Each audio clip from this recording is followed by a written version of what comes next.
Hello everyone, welcome back to our online platform. My name is Bhushan Gaikwad and today we are going to talk about some important idioms and phrases.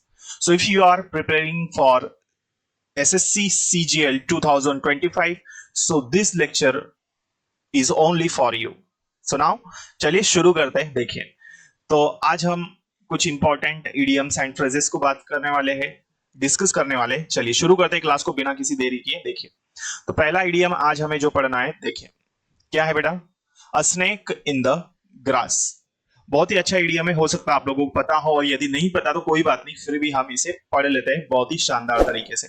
तो अ snake in the grass it means आस्तीन का सांप। इसको normal भाषा में हम कहे तो क्या कहेंगे? आस्तीन का सांप या फिर छिपा हुआ दुश्मन, है ना। तो ये तो नॉर्मल है, इंग्लिश में मीनिंग क्या हो जाएगा? मीनिंग है इसका इंग्लिश में सीक्रेट इनेमी, जो क्या है? गुप्त शत्रु है। जो क्या है बेटा? हमारा गुप्त शत्रु है ना, छुपा हुआ दुश्मन है, हमें पता नहीं है ना। तो आस्तीन का सांप इसे हम कह सकते हैं अ snake in the grass. Clear हुई बात यहां तक? तो ये हमारा इडियम है, इसका मीनिंग मैंने आपको बता दिया। अब बात करते हैं इसके एग्जाम्पल्स की।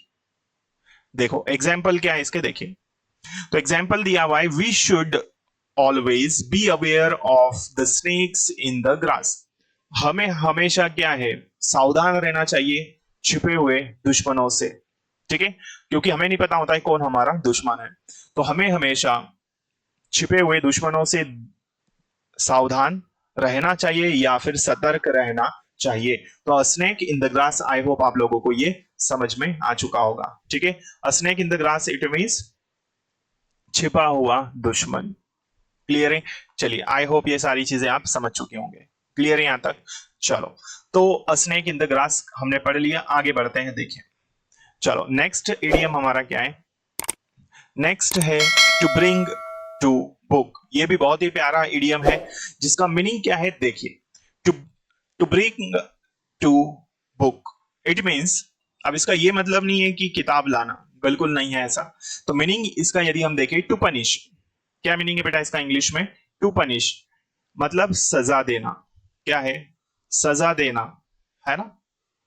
बिल्कुल, to bring to book it means सजा देना किसी को, ऐसा हम कह सकते हैं। तो मीनिंग इसका समझ में आया? पनिशमेंट, सीधी सी बात है, किसी व्यक्ति को क्या करना है? पनिश करना है। That time you can use this idiom, to bring to book it means punishment, to give punish, और we can say to punish, ठीक है, सजा। तो देखो एग्जाम्पल की बात करते हैं। He was brought to book for immoral act. He was brought to book for immoral act. उसे क्या है? उसे सजा दी गई उसके इमोरल एक्ट के लिए, ठीक है। तो यहां यदि हम देखें तो ये ब्रॉड जो है, ये ब्रॉड क्यों आया? अब यहां पर कंफ्यूज मत होना, क्योंकि ये ब्रिंग जो है ये हमारा वर्ब का फर्स्ट फॉर्म है, ये हमारा वर्ब का फर्स्ट फॉर्म है। लेकिन ये जो ब्रॉड है ये हमारा वर्ब का क्या बना है? सेकेंड फॉर्म बना है, ठीक है। तो ये मेन वर्ब की तरह यूज हो रहा है, इसे भी आपको याद रखना है। To bring the book, to bring to book it means to punish, सजा देना। क्लियर है सभी को? चलिए, आई होप ये सारे ही इडियम्स जो हमने पढ़े हैं आज की क्लास में, ये आप लोगों को क्लियर हो चुके होंगे।